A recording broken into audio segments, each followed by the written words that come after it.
may guest ako ngayon, tour. She's a 38 years old dalaga. Walang anak, walang asawa, walang boyfriend. And my life lesson siyang binigay sa akin. Men will always want to provide. Lalo na kung mahal nila yung kung mahal nila kayo. Ayun. In short, kung mahal nila kayo. Men will always want to provide. Kahit sabihin mong walang-wala siya, tanggap mo. Kahit sabihin mong let's grow together.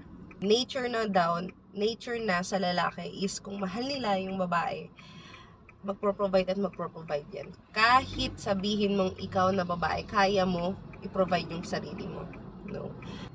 Since kaya na nga ng mga strong independent, kaya nahihirapan ng mga strong independent women nila kasi they want someone who is more masculine than them. Kumbaga, hindi naman yung, barumbado ako, ganun.